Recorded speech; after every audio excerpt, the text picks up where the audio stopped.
Alright, now that I've expelled the animals from here, cast them out. Like St. Patrick's drove the snakes out of Ireland and fucking drove the dogs and cats out of the office. Alright, we're gonna do some like green screen test. I put on like a green hat so we can. Oh, I went the wrong way. I could like, I don't know, hide my calendar with my hat.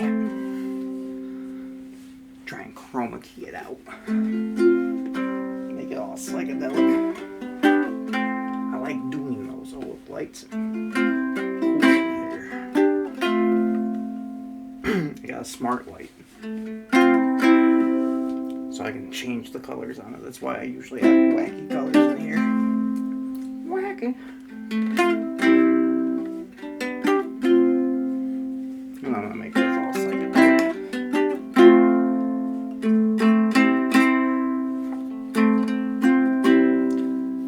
I hope those are cool and people enjoy them. If they're simple.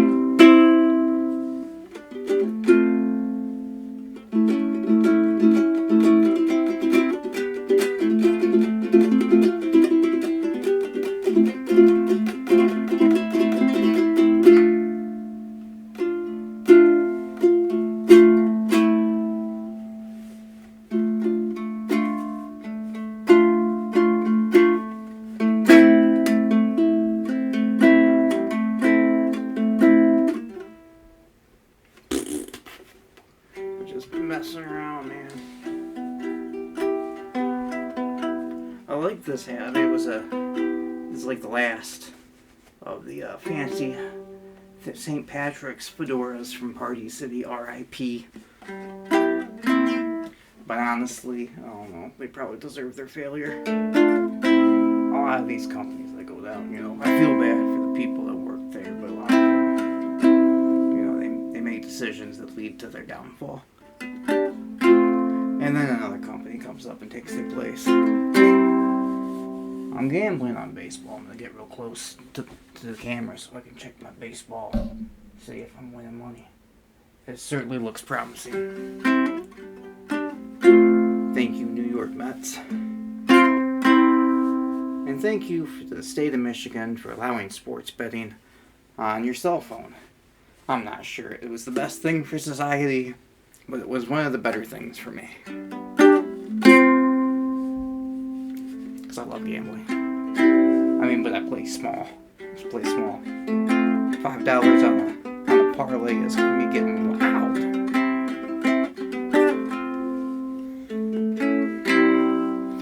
I tend to that's that I can feel good about. It generally works out. But I take like $30 to the casino. 60 if I'm a big spender.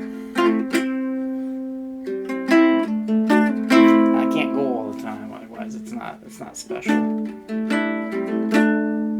Just like playing, sports betting on your phone make it any less exciting than if you went to the casino and hung out in the bar and did the exact same thing on the screen in front of you and not interacted with the other people at the bar. Because casino people aren't always, the most social.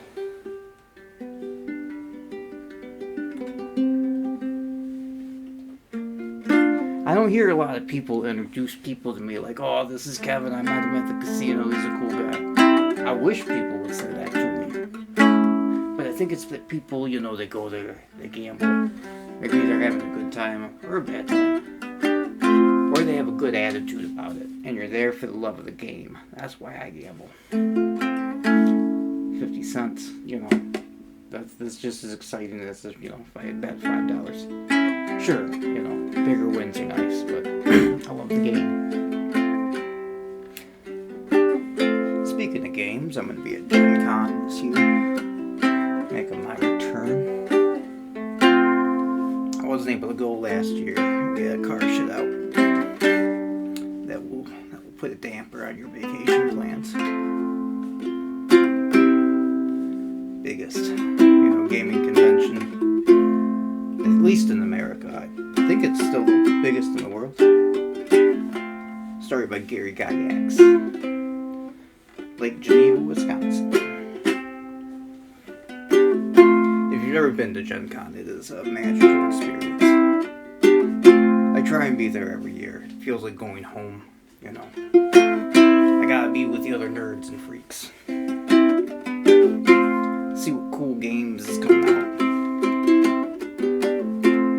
At some point, I might make some content where I show you some of the games I have. I have a collection. Some great finds I've had at Gen Con.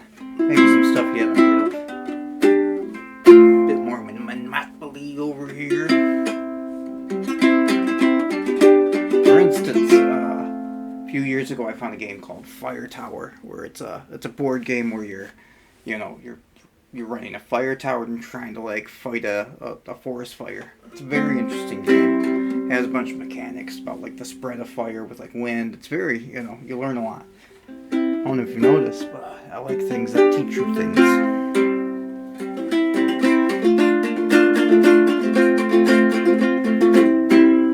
That's why I talk to the camera. I hope to impart little factoids you might not have heard of before. Maybe spark some curiosity.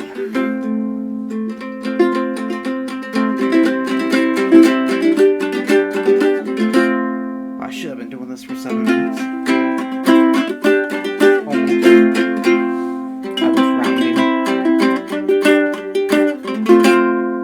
Prematurely.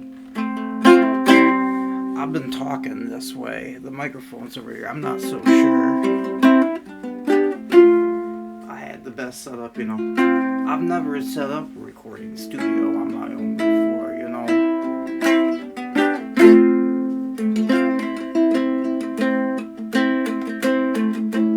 Electronics didn't used to be this cheap, Growing up, they charged an arm and a leg for this shit.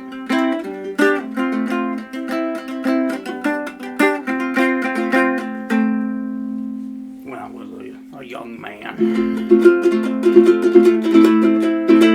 Still pretty good. There's always someone older than you. Until the Guinness Book of World Records people show up at your house and start asking how you're feeling, I wouldn't worry about how old you are. Once they give you a plaque, and they say, you're the oldest person alive, that person, I don't know what to tell them. I hope you're doing well. Everyone's waiting for you to die.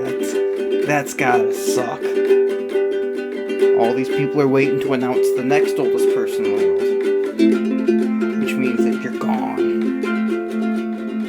God. I don't want to die young, but I don't want to be the oldest person in the world.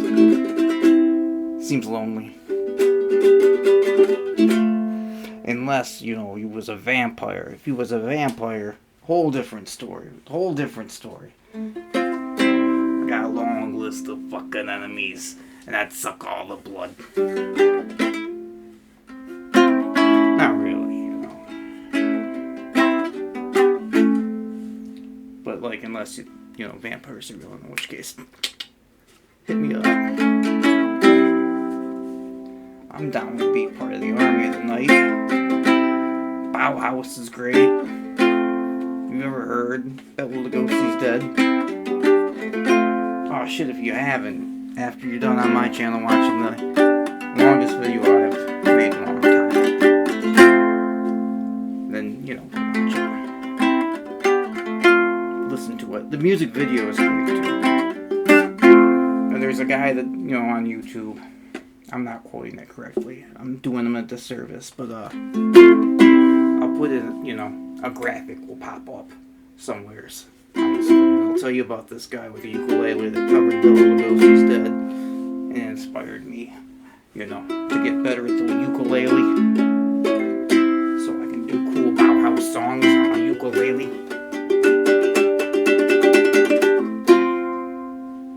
That'd be fucking dope. But anyway, this is 10 minutes long. I have enough trouble getting people to watch a 5-minute long video. What the hell was I thinking?